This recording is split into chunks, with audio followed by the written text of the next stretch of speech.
Well, hey, friends and revolutionaries. Welcome back to another game day. That's right, another game day. Turns out that the Club Eternia for 2011 is supposed to include pretty much everything except for the quarterly figures and the Comic-Con exclusives and things like that. But for whatever reason, Maddie, actually I know the reason, Maddie decided that because of how busy the end of the year was going to turn out, the Eternian Palace guards that were supposed to be released originally in 2010 were going to be pushed back to the beginning of 2011. Now, 2011 Club Eternia means that everything that comes out in 2011 you should be getting, except for the Comic-Con exclusives and quarterly figures. Well, Maddie says, no, these were supposed to be released in 2010, but they just got pushed back. So that means they're being released in 2011, right? I mean, I don't care when you intended them to be released. The fact of the matter is, they were supposed to be released in 2010, but they didn't. So they should fall into the subscription for 2011. That's just fair. You make us wait, you go ahead and you put it in the subscription. No, doesn't work that way. So here we are again. For those of us not lucky enough to have a day off, we either had to take one, call in sick, or hope that someone at home understands what's involved in getting these ordered. Because I can tell you, these Palace guards are going to be really, really big. I myself, I'm actually after 3. This is one of the rare times I'm actually looking for 3 versions of a pack. And that's because they are going to come with 4 separate heads. And I know spending an extra $40 to have 2 figures with different heads might seem a little excessive, but it's something where, hey, they're army builders. So take that. And then, of course, I'll keep 1 mint on box, or mint and card. So we've got about 8 minutes till the opening. One thing that Maddie has started doing, and I guess this is a good chance to maybe just, whoa, it looks like the white screen is already kicking in, guys. Alright, well, we'll have to see what happens. Stick around, I'll give you an update once I have one. Alright, the sale just opened. According to my clock, it's 11 a.m. Central Time. So, we've got both computers here, my main one and my backup, and we're just going to see what's happening. My theory was that if you come into the sale after it's open, in other words, if you don't necessarily try to go in before the sale opens, if you try and go in before the sale opens, you may wait longer, but I'm actually going to put this to the test. So I'm actually going to give it about a minute or two here, and then with my second computer, I'm going to try and go into the ordering and see what we get.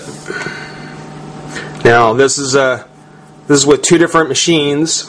One is the desktop that has actually worked best for me with Maddie, though it's older than dirt.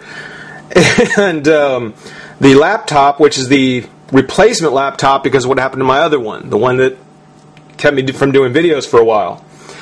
So we're actually going to see which one fares better.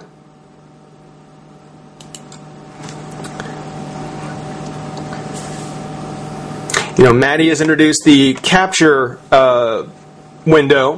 For anybody who doesn't know it, I want to show you a picture of it. But it was basically the type in the letters you see above.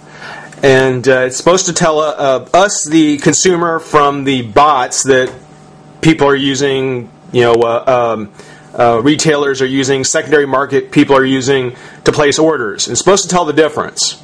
Just trying to reduce that.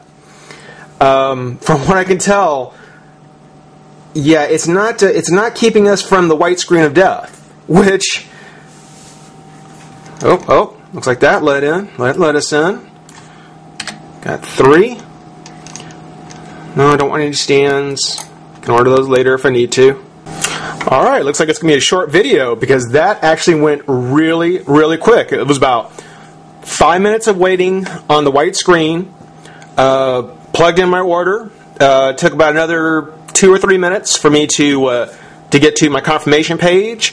Put in the capture verification information, which I think is way too far into the process. And whoa, looks as though that Vicor is already sold out.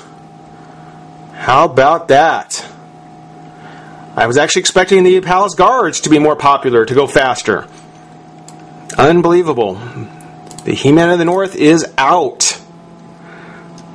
But if the idea of the capture is to reduce the bots, to kind of thin out the amount of traffic that's happening, I think it should be much earlier in the process, possibly when we first log into our accounts. Put that in there, kind of put the kibosh on it as quick as possible. Otherwise, the white screens are going to be just more and more. As far as the availability of the figure, Vicor went. He's gone. He is out. The Club Eternia,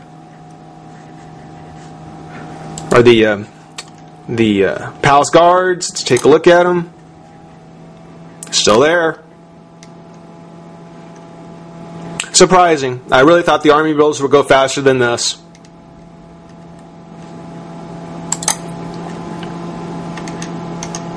Diorama stands are still available.